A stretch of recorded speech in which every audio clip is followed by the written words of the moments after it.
Hello दोस्तों, कैसे हैं आप सब। तो आज मैं जो आपको कहानी बताने जा रही हूँ वो फुल मोटिवेटेड होने वाली है। आपको इस कहानी के अंत तक ज़रूर बने रहना है, क्योंकि ये जो आपको शिक्षा दे के जाएगी उससे आपका जीवन बदल जाएगा। आपकी जीने का तरीका बदल जाएगा। हर समय आप मोटिवेट रहेंगे।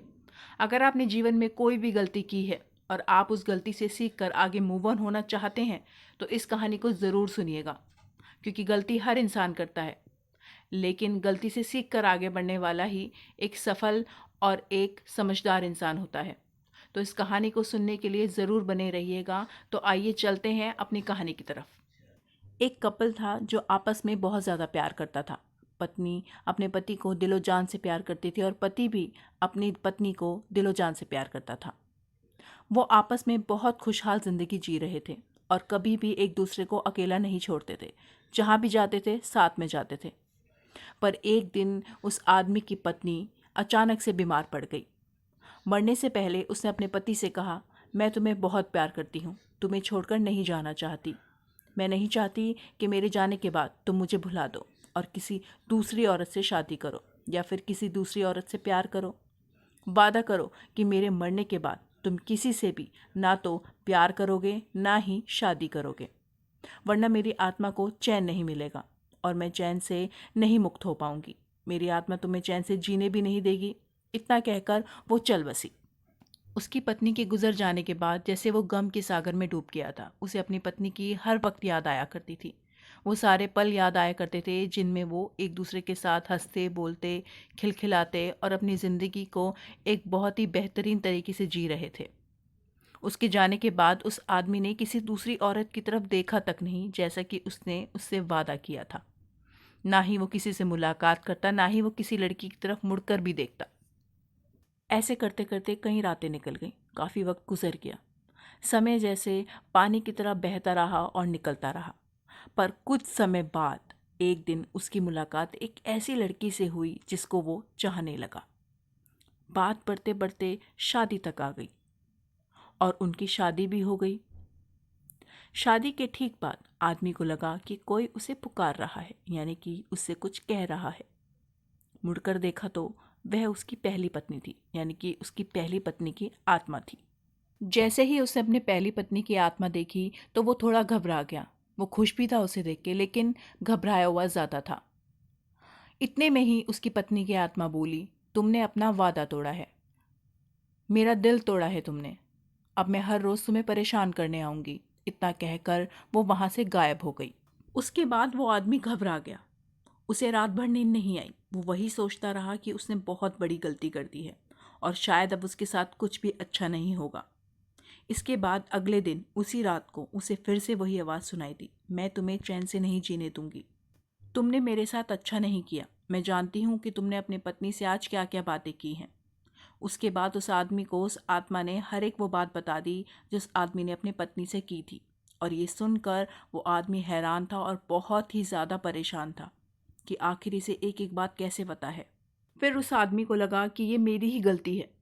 मैंने ये वादा तोड़ा है, उसका दिल तोड़ा है, तो शायद ये मुझे अब जिंदा नहीं छोड़ेगी और ये मेरी गलती है, इसलिए मुझे भुगतना ही पड़ेगा। अगले दिन शहर से बहुत दूर एक जैन मास्टर के पास गया वो आदमी। सारी बात उनको जाके बता दी। मास्टर जी बोले, ये भूत तो बहुत ही चालाक है। आदमी घबराते हुए बोलता है, बिल्कुल है, तभी तो उसे मेरी हर एक बात पता होती है।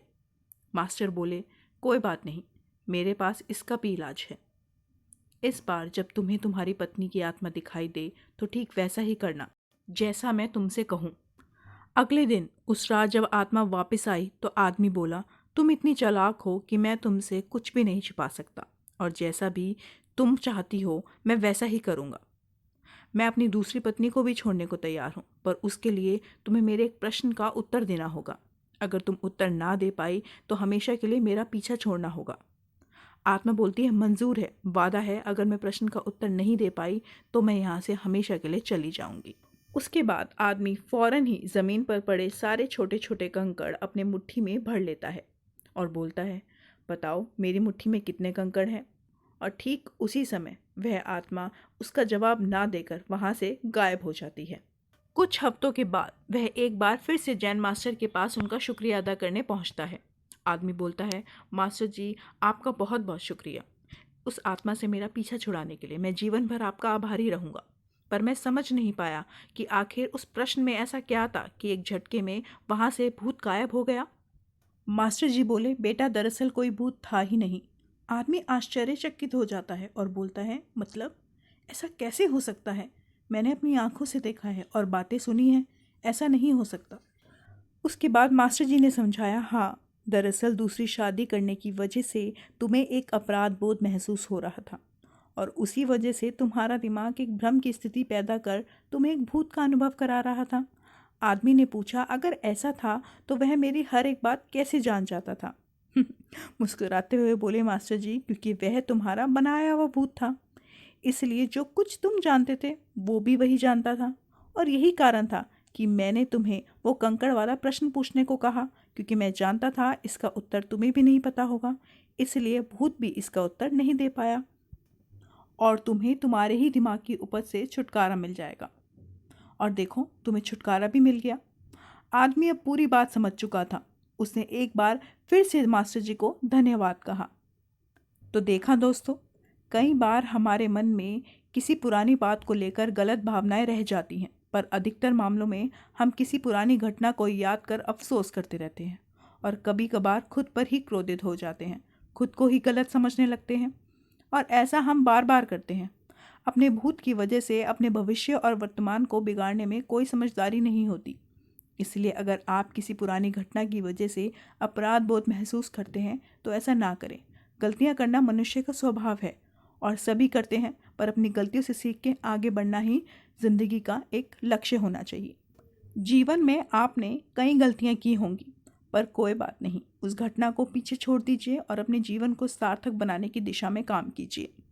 सफलता की तरफ बढ़िए। अपनी गलती को समझकर जो आगे बढ़ जाए वही सफल होता है। तो ये कहानी अगर आपको पसंद आई हो तो मेरे वीडियो को लाइक कीजिए और अगर इससे शिक्षा मिली हो तो मेरे चैनल को सब्सक्राइब भी कीजिए और भी ऐसी कई मोटिवेशनल वीडियोस के लिए। आज के लिए इतना ही। आई होप आपको ये कहानी पसंद आई हो। Thanks for watching. जल्द ही मिलेंगे एक नई कहानी, एक नई मोटिवेशन वीडियो के साथ।